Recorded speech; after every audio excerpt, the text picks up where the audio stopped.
Assalamualaikum warahmatullahi wabarakatuh.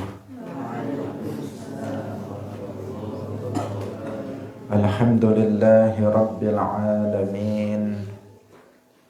Lahu ni'matu wa lahul fadlu wa lahu thana'ul hasan.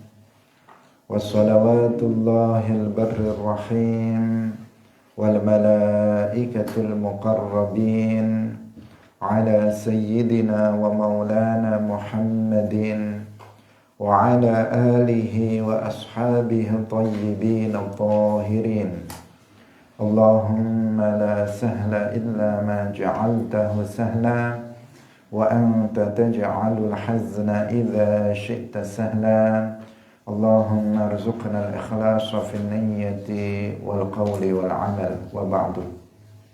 Ila nabiyil mustafa sallallahu alaihi wasallam wa ikhwanihi minal anbiya'i wal mursalin wa syuhada'i was salihin, khususan ila sultanil awliya Syekh Abdul Qadir al-Jilani wa Syekh Ahmad Ar-Rifai wa Syekh Bahaidin Naqsyabandi wa Syekhina Abdullah al-Harari wa ila arwahi muassis jam'iyyati Nahdlatul Ulama Syekh Muhammad Hashim Ash'ari wa Syekh Bisri Sansuri wa Syekh Abdul Wahab Hasbuh wa ila arwahi jami'i ahli al-qubur minal muslimin wal muslimat.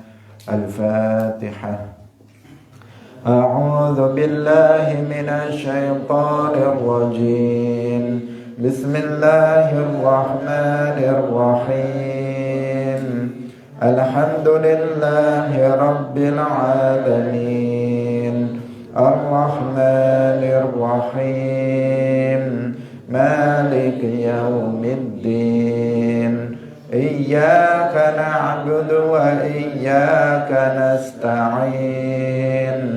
اهدنا الصراط المستقيم. صراط الذين أنعمت عليهم غير المغضوب عليهم ولا الضالين. آمين. Hadirin hadirat kaum muslimin muslimat, pemirsa Madu TV rahimakumullah. Alhamdulillah, kita sangat bersyukur kepada Allah Subhanahu wa taala. Di pagi hari ini Allah Subhanahu wa taala memberikan taufiknya kepada kita semuanya sehingga kita memiliki kemampuan untuk mengawali hari ini dengan duduk dalam majelis ilmu agama dalam pengajian kitab Mukhtasar Ibn Abi Jamrah. Semoga Allah Subhanahu wa taala memberikan pemahaman kepada kita terhadap hadis-hadis Nabi dengan pemahaman yang benar. Amin ya rabbal alamin. Salawat dan salam semoga tetap terlimpahkan kepada Nabi Agung, makhluk termulia Nabi Muhammad sallallahu alaihi wasallam, para sahabatnya, keluarganya, serta seluruh umat Islam yang mengikuti beliau ila yaumil qiyamah. Hadirin rahimakumullah, mari kita ikhlaskan niat kita masing-masing. Kita ngaji lillahi ta'ala. Kita sampai pada hadis nomor 150. Qala al-muallif rahimahullahu ta'ala an ibni Umar radhiyallahu anhuma naha Rasulullah sallallahu alaihi wasallam an qatlin nisa'i was-sibyani. An ibni Umar, saking Abdullah ibni Umar radhiyallahu anhuma, naha was ngelarang sapa Rasulullah sallallahu alaihi wasallam an qatlin nisa'i, saking mateni pira-pira wadon, wasyibiyani lan pira-pira anak-anak. Diriwayatkan dari Abdullah bin Umar radhiyallahu anhuma bahwa Rasulullah sallallahu alaihi wasallam itu melarang untuk membunuh kaum perempuan dan anak-anak. hadis ini konteksnya adalah tentang jihad. Dalam al-jihad fisabilillah, dalam perang fisik melawan orang-orang kafir, dilarang atau diharamkan. Larangan di sini adalah lit-tahrim, untuk menunjukkan pengharaman. Haram untuk membunuh kaum perempuan dan anak-anak. Ini diantara tata cara yang telah ditentukan oleh syarak dalam peperangan, adab dalam peperangan. Jadi meskipun peperangan tetap ada ketentuan-ketentuan, tetap ada adab-adab yang harus dijaga.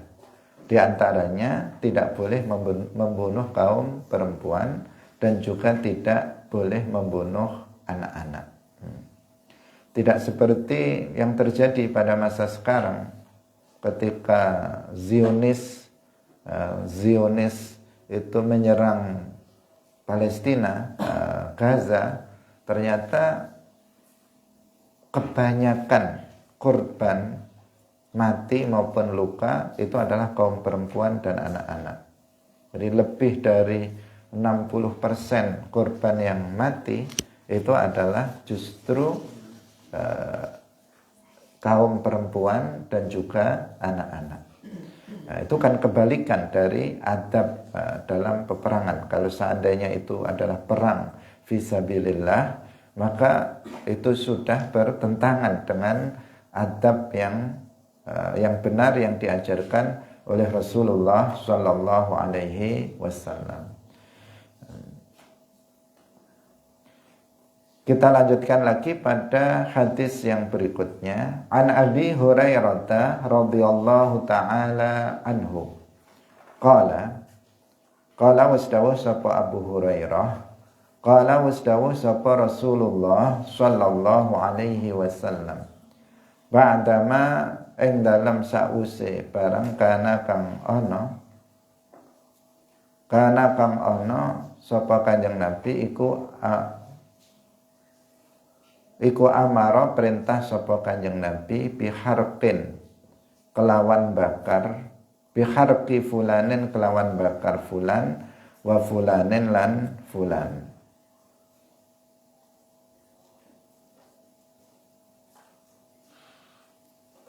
Innan nara sak temene geni iku la yu'adzibu ora nyiksa biha kelawan geni sapa illallahu kejaba Allah subhanahu wa ta'ala.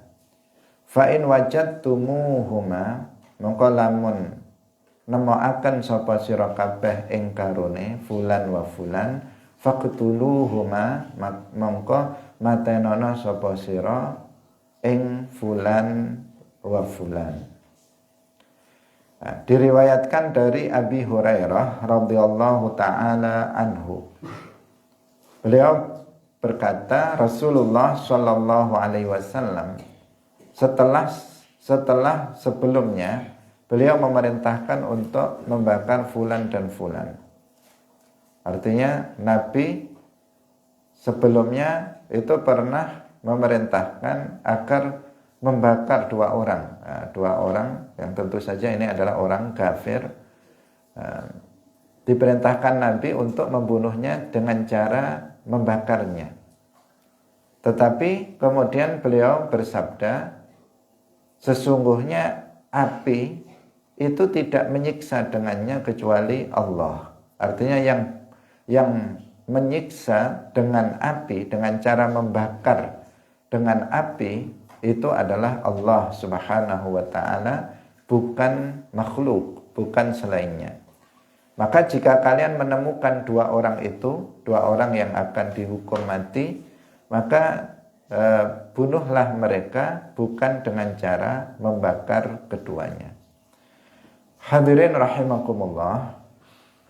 Jadi di dalam Islam itu kan ada hukuman mati. Nah, hukuman mati itu memang ada. Seperti orang yang misalnya membunuh seorang muslim tanpa hak, maka dia dikisos dengan dibunuh. Ada juga orang yang misalnya berzina, muhsan, itu hukumannya dirajam sampai dengan mati. Kemudian ada orang yang meninggalkan sholat karena malas, itu juga dihukum dengan hukuman mati. Kemudian ada seseorang yang murtad, keluar dari Islam, itu juga dihukum dengan hukuman mati. Tetapi bagaimana cara membunuhnya? Membunuhnya itu bukan dengan dibakar, bukan dengan cara dibakar. Ini hadis ini menunjukkan itu. Kenapa? Karena yang berhak untuk mengazab seseorang dengan api itu adalah Allah Subhanahu wa ta'ala, yaitu nanti di akhirat. Nanti di akhirat orang-orang kafir itu akan diazab dengan dibakar di dalam neraka selama-lamanya.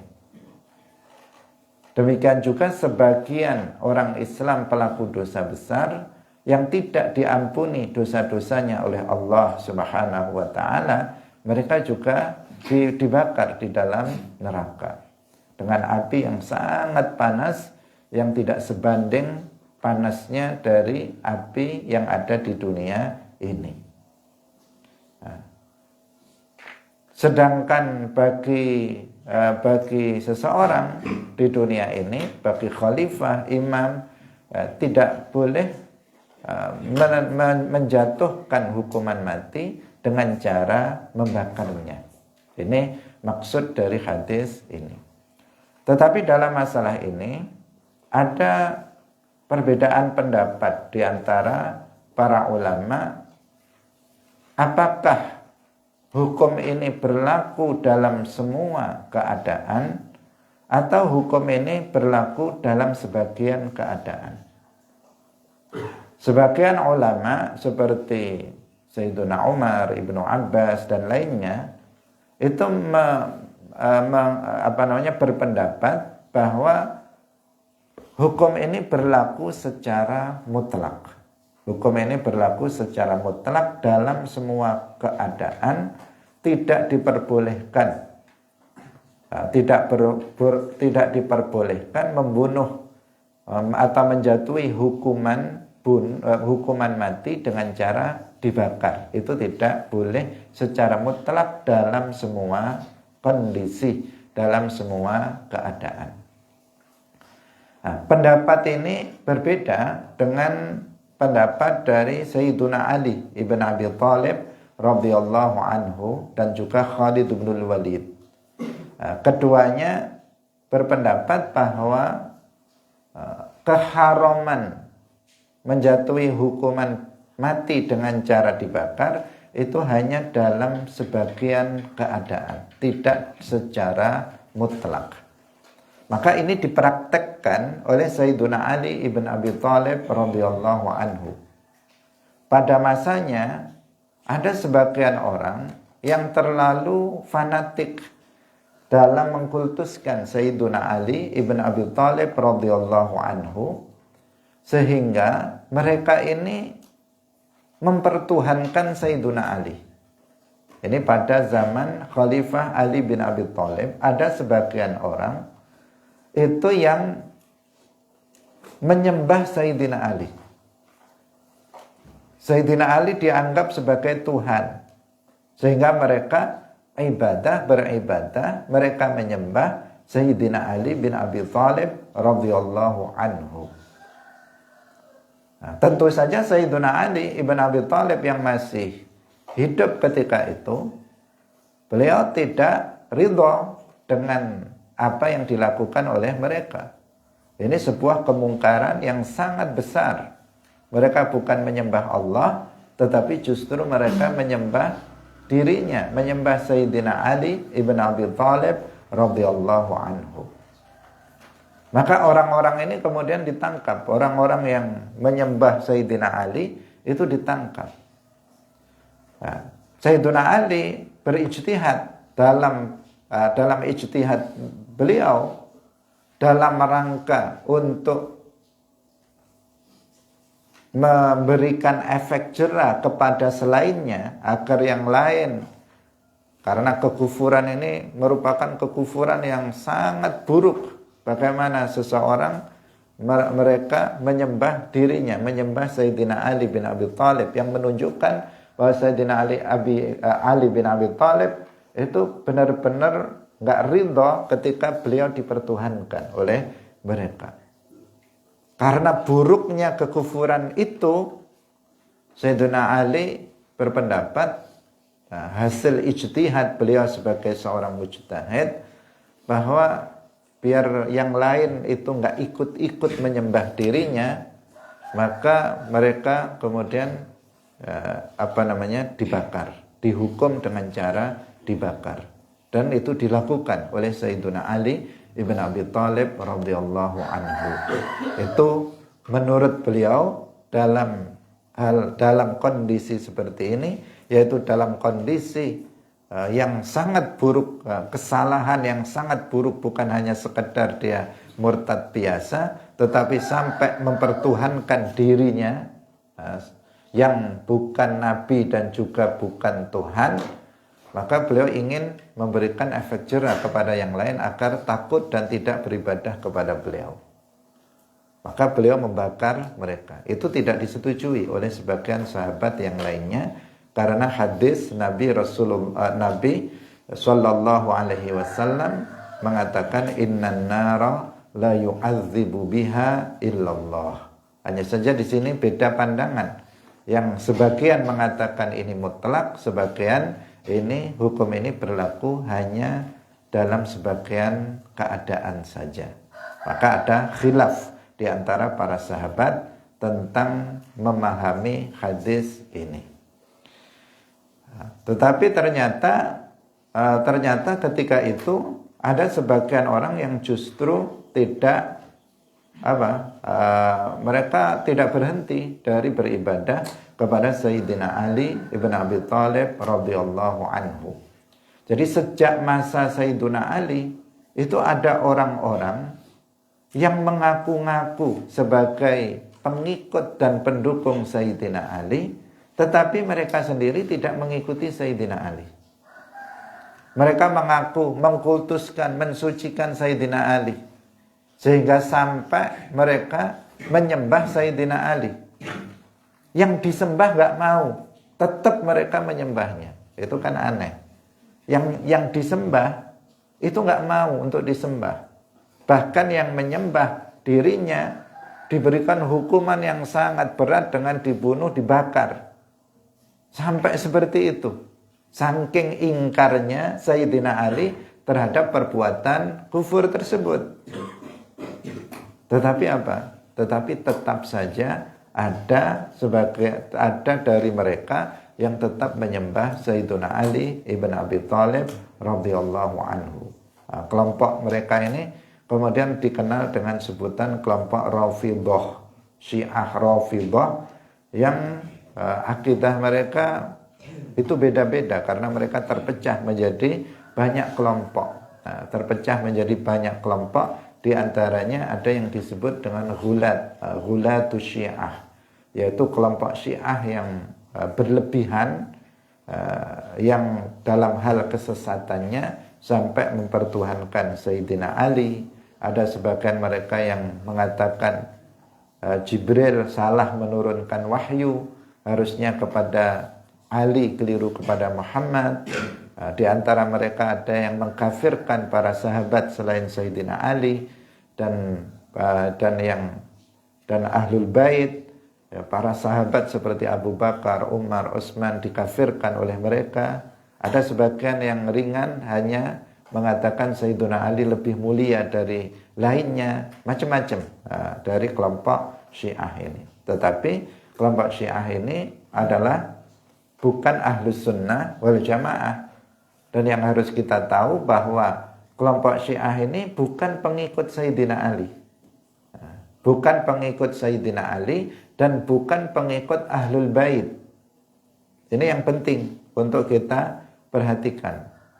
Karena sering ketika sebagian orang ketika menyebut siapakah Syiah itu, Kemudian mereka mengatakan Syiah adalah para pendukung Sayyidina Ali. Apakah seperti itu? Enggak. Syiah itu bukan pendukung Sayyidina Ali, tetapi orang-orang yang mengaku-ngaku sebagai pendukung Sayyidina Ali, padahal mereka itu bukan pendukung Sayyidina Ali ibn Abi Thalib radhiyallahu anhu. Kenapa? Karena Sayyidina Ali ibn Abi Thalib dan juga Ahlul Bait, Sayyidah Fatimah, putranya Al-Hasan wal Husain, Ali Zainal Abidin, Ja'far Shadiq dan seterusnya, itu mereka adalah dari golongan Ahlus Sunnah wal Jamaah. Mereka adalah para imam dari Ahlus Sunnah wal Jamaah, tidak mengajarkan ajaran sesat, tidak mengajarkan ajaran-ajaran yang diyakini oleh kelompok Syiah sekarang. Jadi itu hanya sekedar pengakuan, ngaku-ngaku saja sebagai pendukung dan pengikut Sayyidina Ali dan Ahlul Bait, tetapi sebenarnya mereka berakidah dengan akidah yang bertentangan dengan akidah Sayyidina Ali dan yang bertentangan dengan akidah Ahlul Bait. Nah, maka nggak cukup seseorang itu sekedar ngaku-ngaku, kemudian mereka dijadikan sebagai bagian dari orang-orang yang ngaku-ngaku itu. Karena sering dinisbatkan Sayyidina Ali, Sayyidina Husain, Sayyidina Hasan, Sayyidina Ali Zainal Abidin, Ja'far As-Shadiq dan sebagainya, sering diklaim-klaim sebagai mereka adalah para imamnya Syiah. Enggak, mereka bukan para imamnya Syiah. Mereka dari golongan Ahlus Sunnah wal Jamaah, akidahnya sama dengan akidah kita. Bahkan mereka adalah para imam kita, para imam Ahlus Sunnah wal Jamaah. Nah, harus diwaspadai klaim yang keliru yang membenarkan klaim mereka itu. Hadirin yang dirahmati oleh Allah Subhanahu wa taala. Kita lanjutkan pada hadis yang berikutnya. Ana Anas bin Malik radhiyallahu anhu anna Rasulullah sallallahu alaihi wasallam dakhala 'am al-fath wa ala ra'sihi al-mighfaru. Ana Anas bin Malik, saking Anas bin Malik radhiyallahu anhu, anna Rasulullah, satamani Rasulullah sallallahu alaihi wasallam iku dakhala mlebu manjing sapa Rasulullah amal fathi ing dalam taune Fathu Makkah. Jadi ketika disebut Al-Fatah, Al-Fatah itu sebenarnya kan bersifat umum, tetapi ketika disebut Al-Fatah maka yang dimaksud adalah Fathu Makkah. Fathu Makkah. Fathu Makkah itu adalah penaklukan kota Makkah setelah ditinggal oleh Rasulullah sallallahu alaihi wasallam dan umat Islam hijrah ke Al-Madinah Al-Munawwarah. Maka Makkah dikuasai oleh orang-orang musyrik Quraisy. Selama sekitar 10 tahun dikuasai oleh mereka. Kurang dari 10 tahun, sekitar 8 tahun. Setelah itu Rasulullah sallallahu alaihi wasallam kembali ke Makkah dengan para sahabat dan berhasil untuk menguasai kota Makkah. Itu yang disebut dengan Fathu Makkah. Itu yang dimaksud juga dengan Al-Fatah dalam surat An-Nasr, idza jaa nasrullahi wal fath. Al-Fatah. Apa Al-Fatah? Fathu Makkah. Ketika telah datang pertolongan Allah, wal fatah, dan Fathu Makkah. Amal fathi yang dalam tahun Fathu Makkah, yaitu tahun 8 Hijriah. Wa ala ra'sihi, lan iku ing atase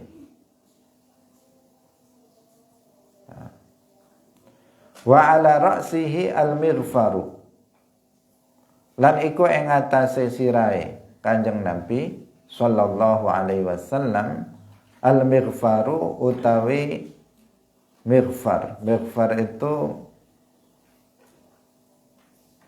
apa? Al-mighfar itu tutup kepala yang terbuat dari besi. Nah, artinya kan ada baju perang yang biasanya terbuat dari besi, kemudian ada tutup kepalanya. Nah, untuk tutup kepala itu yang disebut dengan mighfar.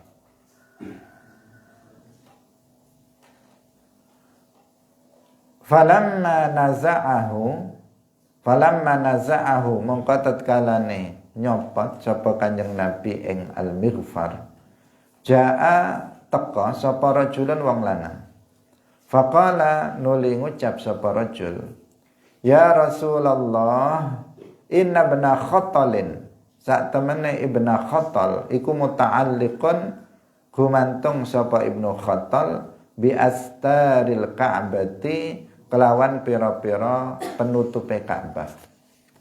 Faqala nuli dawuh sapa Kanjeng Nabi, uqtuluhu, matenono sapa sira kabeh ing Ibnu Khattal.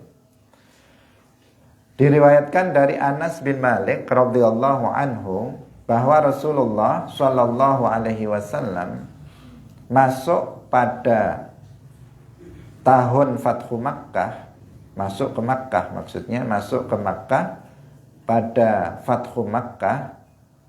Di kepala beliau ada penutup kepala besi ya, yang pasangannya dari baju besi.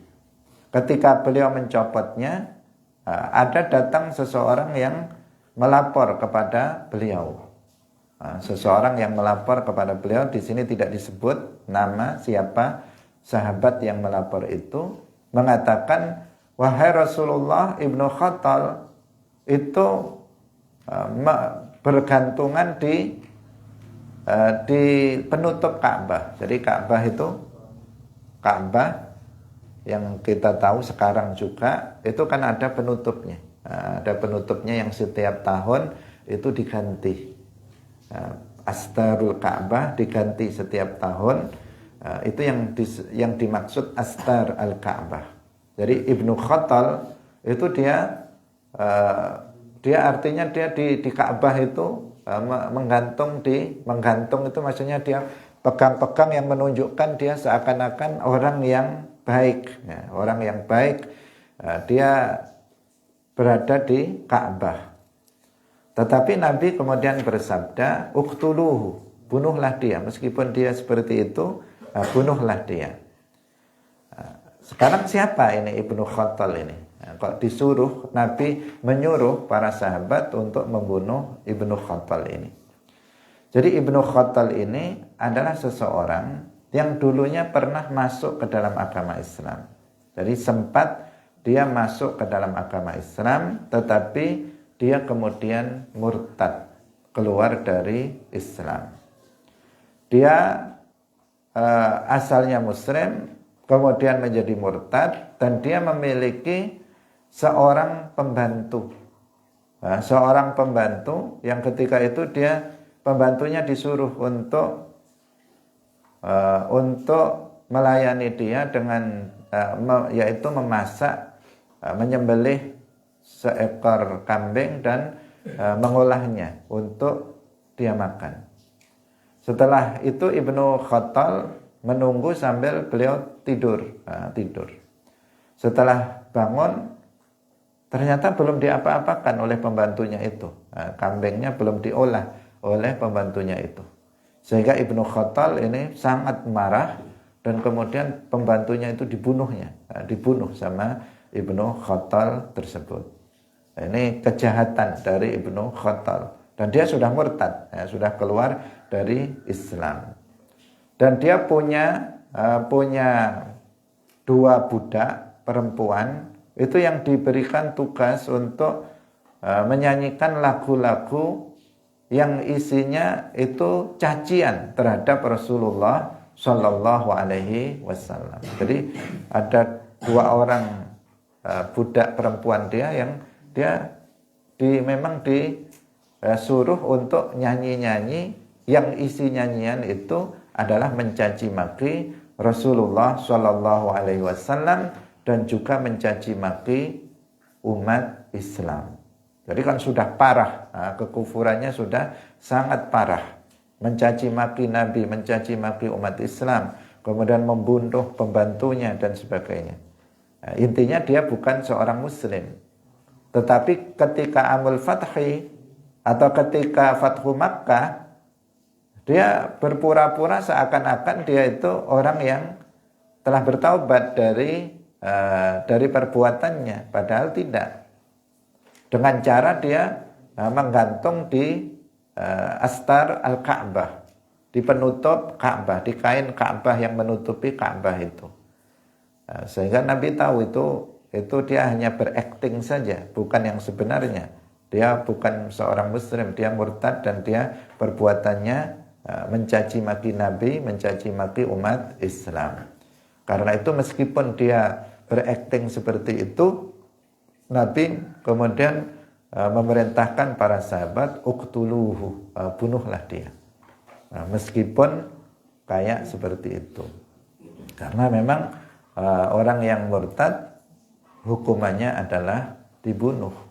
Dalam hadis Rasulullah Shallallahu Alaihi Wasallam bersabda, "Man baddala dinahu faqtuluh." Barang siapa mengganti agamanya, maka bunuhlah dia.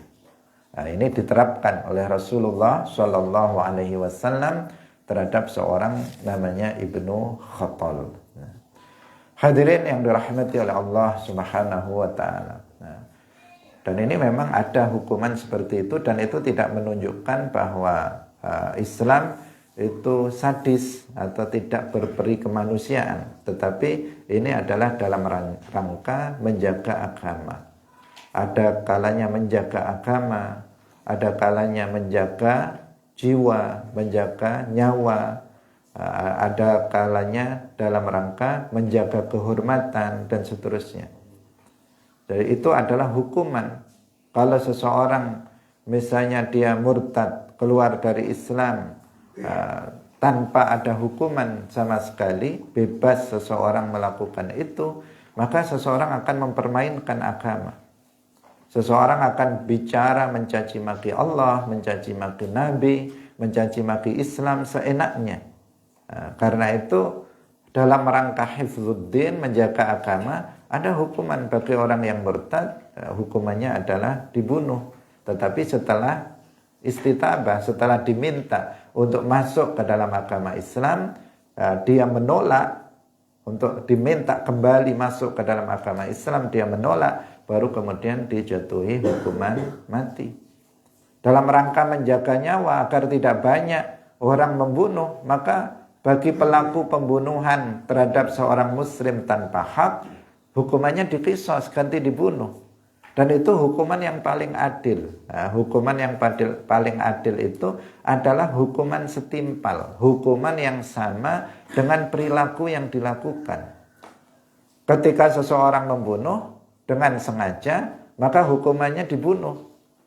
Itu adalah hukuman yang paling adil. Kalau ditanya kepada keluarga korban, pasti hukumannya adalah dibunuh. Kalau ditanya misalnya ada seseorang, istrinya dibunuh oleh orang atau anaknya dibunuh oleh orang, ditanya apa hukuman yang pas untuk pembunuh itu, pasti jawabannya ya dibunuh.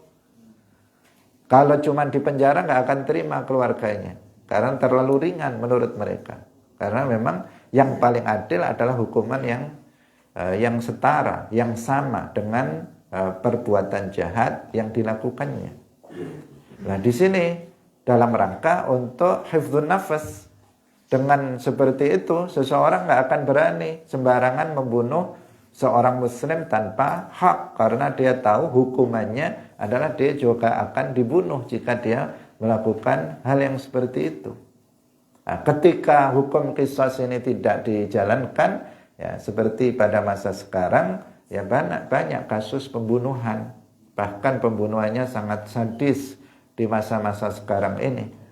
Banyak sekali, hampir setiap hari terjadi pembunuhan di mana-mana. Sampai ada yang dibunuh, dimutilasi, dipotong-potong, kemudian dimasukkan karung dan sebagainya pada masa sekarang. Kenapa? Karena hukuman bagi pelaku pembunuhan itu terlalu ringan, hanya dipenjara beberapa tahun, setiap hari raya dikurangi, setiap hari kemerdekaan dikurangi, dan seterusnya. Awalnya 10 tahun tinggal 5 tahun, bahkan belum bebas, yang seharusnya belum bebas, dibebaskan bersyarat, dan seterusnya. Itu hukuman-hukuman yang ringan yang menjadikan orang itu berani untuk melakukan tindak-tindak kejahatan. Dalam rangka untuk hifdzun nasl, untuk menjaga kehormatan, untuk menjaga nasab. Maka bagi pelaku zina muhsan ada hukuman rajam. Itu semuanya adalah hukuman-hukuman yang memang hasilnya dari itu adalah sebuah kemaslahatan, sebuah kebaikan bagi umat manusia. Dan hukuman mati itu bukan hanya ada dalam Islam, tapi ada dalam semua hukum di dunia ini. Ada dalam semua hukum di dunia ini. Bahkan di Indonesia juga yang tidak menerapkan hukum Islam itu juga ada hukuman mati. Bagi mereka para pengedar narkoba dengan jumlah tertentu, bandar itu juga ada yang beberapa tahun yang lalu yang kemudian divonis dengan hukuman mati. Dan seterusnya ada di Amerika, di Eropa, hukuman mati itu juga ada. Karena memang dibutuhkan, diperlukan dalam kondisi-kondisi tertentu.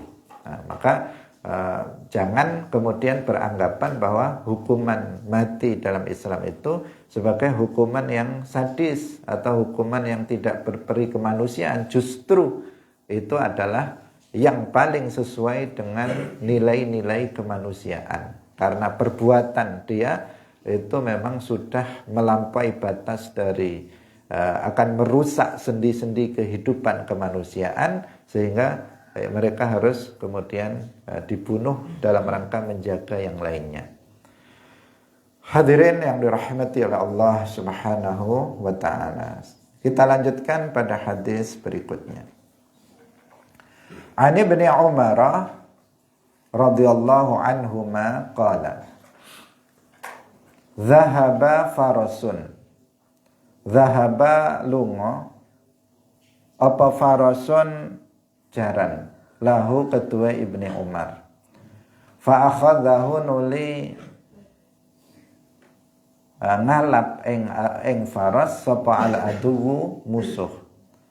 Fadhahara nuli menangaken sapa alaihi ing atase musuh al aduwu sapa al muslimuna pira-pira wong Islam. Farudda nuli den balekaken apa faras alaihi ing atase Ibni Umar fi zamani Rasulillah ing dalam zamane Rasulullah sallallahu alaihi wasallam. Hadirin rahimakumullah. Diriwayatkan dari Ibni Umar radhiyallahu anhuma, beliau berkata bahwa kuda beliau itu pergi dan diambil oleh musuh. Artinya dalam sebuah peperangan, kuda beliau itu diambil oleh musuh. Musuh berarti orang-orang kafir. Kemudian umat Islam pada momen yang berikutnya, umat Islam mendapatkan kemenangan, bisa mengalahkan musuh. Kemudian kuda itu ditemukan.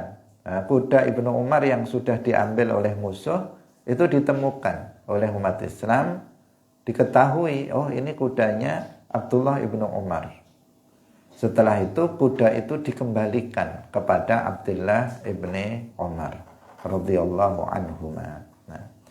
Hadirin yang dirahmati oleh Allah Subhanahu wa taala, hadis ini menunjukkan bahwa jadi dalam sebuah peperangan itu kan ada yang disebut ghanimah. ada yang disebut ghanimah. Ghanimah itu harta rampasan perang.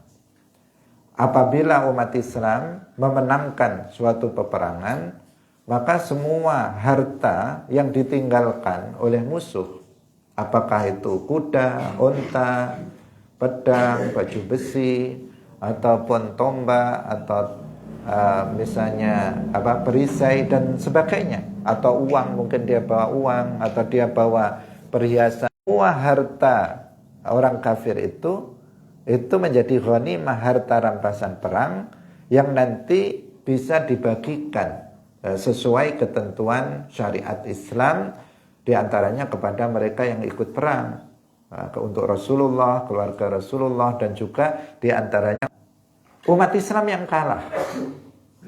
Umat Islam yang kalah.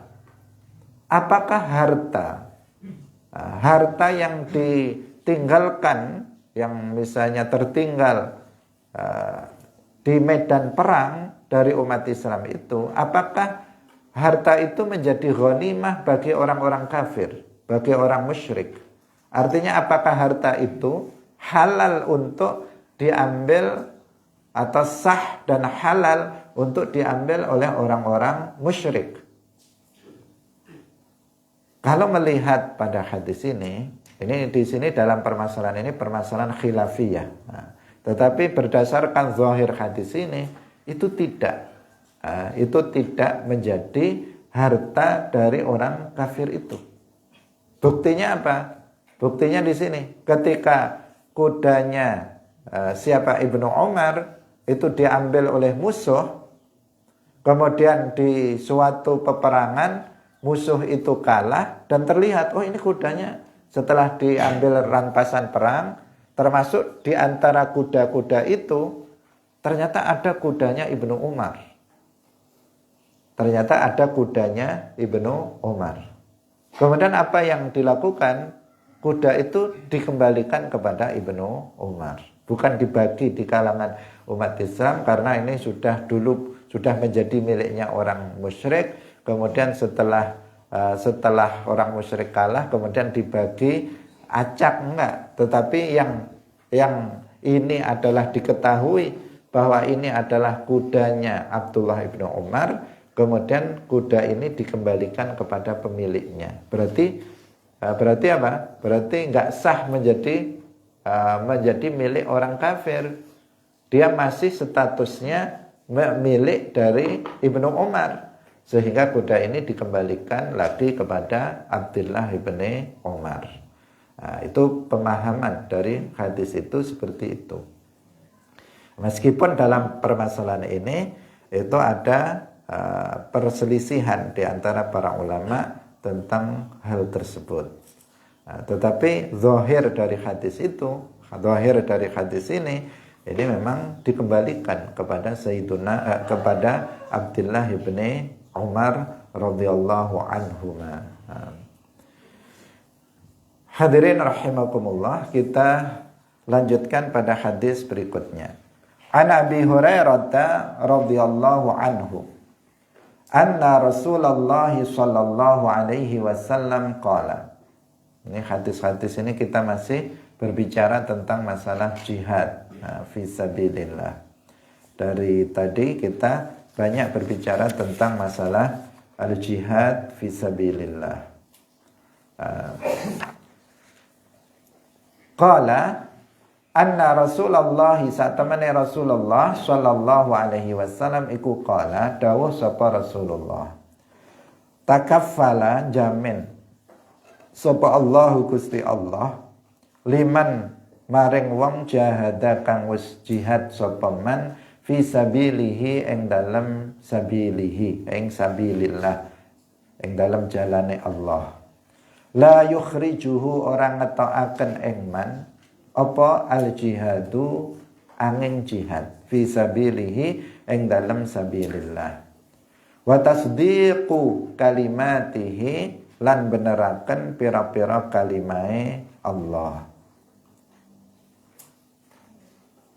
bi ayyudkhilahu jamin kelawan yen ta nglebokaken sapa Allah ing man al jannata ing swarga, Au yarji'ahu utawa balekaken, au yurji'ahu utawa balekaken, au yurji'ahu utawa balekaken sapa Allah ing man ila maskanihi maring panggonane utawa maring omahe man alladzi kang kharaja kang metu minhu sangking alladzi sapa man minhu sangking alladzi ma'a ajrin sartane ganjaran au ghanimatin utawa sartane harta rampasan perang.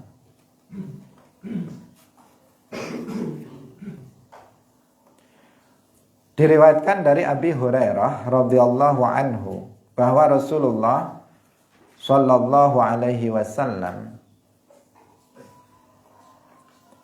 beliau bersabda, Allah subhanahu wa ta'ala kita akidah ahli sunnah wal jamaah, tidak ada sesuatu yang hukumnya wajib untuk dilakukan atau ditinggalkan oleh Allah. Allah tidak wajib. Ada ayat-ayat, bahkan jumlahnya banyak, ayat-ayat Al-Quran yang memerintahkan kepada umat Islam untuk melakukan al-jihad fisabilillah. Kemudian orang ini keluar dari rumahnya untuk melakukan jihad fisabilillah, untuk berperang. Tujuannya lillahi ta'ala, ikhlas karena Allah, murni untuk kepentingan jihad fisabilillah, dan murni dalam rangka dia percaya dan membenarkan apa yang ada di dalam Al-Quran tentang perintah jihad. Intinya apa? Dia keluar jihad karena Allah. Karena ada orang yang berjihad fisabilillah secara zahir, tetapi niatnya bukan karena Allah. Niatnya agar dia dianggap sebagai pahlawan. Niatnya agar dia dianggap sebagai seorang pemberani. Niatnya agar dia dipuji oleh orang lain, oleh manusia. Banyak juga orang yang berjihad dengan tujuan itu. Ada yang berjihad tujuannya adalah untuk mendapatkan kedudukan, untuk mendapatkan harta dunia. Bukan karena Allah dia berjihad fisabilillah. Kalau seseorang itu berjihad fisabilillah, tujuannya murni karena Allah, maka ada jaminan bagi orang itu. Apa jaminannya? Yang pertama, Allah akan memasukkan dia ke dalam surga. Allah akan memasukkan orang yang berjihad karena Allah lillahi ta'ala ke dalam surga. Itu jaminan dari Allah, dan Allah tidak akan menulayai apa yang telah dijaminkan, apa yang telah dijanjikan kepada para hambanya. Jika Allah dikatakan menjamin orang yang berjihad fisabilillah karena Allah itu akan masuk surga, maka betul dia akan masuk ke dalam surga. Itu apabila dia mati syahid, mati syahid. Dan syahidul ma'rakah seperti yang sering kita sampaikan, langsung ruhnya masuk ke dalam surga, menikmati kenikmatan surga sebelum datangnya kiamat. Pada umumnya orang masuk surga itu adalah nanti setelah proses kiamat. Setelah proses kiamat mereka baru masuk ke dalam surga. Kalaupun mereka mendapatkan kenikmatan, maka kenikmatan kubur yang mereka dapatkan, kenikmatan di dalam kubur, naimul qabr yang didapatkan. Orang-orang soleh, orang-orang yang bertakwa akan mendapatkan kenikmatan kubur, tidak mendapatkan kenikmatan surga langsung. Setelah nanti kiamat, al-ba'tsu, al-hasyru dan seterusnya, al-hisab, kemudian melewati sirat, baru kemudian kalau dia mukmin masuk surga, kalau kafir masuk neraka. Itu prosesnya untuk kemudian bisa masuk ke dalam surga. Tetapi bagi orang yang mati syahid dalam peperangan, ruhnya, jasadnya masih di bumi, ruhnya itu sudah masuk ke dalam surga, menikmati kenikmatan yang ada di dalam surga. Pahala yang sangat besar bagi orang yang berjihad fisabilillah, tetapi syaratnya apa? Syaratnya harus lillahi ta'ala. Dia benar-benar tujuannya itu adalah karena Allah subhanahu wa ta'ala. Itu pertama. Atau yang kedua, kalau dia tidak mati dalam peperangan itu, maka dia akan pulang ke rumahnya yang dia keluar darinya dalam rangka jihad. Dia akan mendapatkan pertama pahala, dia akan mendapatkan pahala saja, atau dia akan mendapatkan pahala plus ghanimah. Jadi dia kalau nggak ada ghanimahnya, maka dia akan mendapatkan pahala dari Allah. Jika ada ghanimahnya, maka dia dapat pahala plus mendapatkan harta rampasan perang. Jadi di sini tadi kita membacanya bisa yarji'ahu. Kalau tadi yurji'ahu, kalau yarji'ahu artinya au yarji'ahu, atau dia pulang ke rumahnya yang dia keluar darinya dengan mendapatkan pahala saja, atau pahala plus ghanimah, harta rampasan perang. Itu yang akan dia dapatkan. Kalau dia mati syahid, maka dia akan dimasukkan ke dalam surga oleh Allah subhanahu wa ta'ala. Hadirin rahimakumullah, demikian pengajian kita pada pagi hari ini. Waktu sudah habis, semoga bermanfaat bagi kita semuanya. Barakallahu fikum, wallahul muwaffiq ila aqwamit thoriq. Wassalamualaikum warahmatullahi wabarakatuh. La ilaha illallah. Allahumma salli ala sayyidina Muhammad wa ala alihi wa sahbihi wa sallim. Rabbi ghfirli wa liwalidayya wa lil mu'minina wal mu'minat.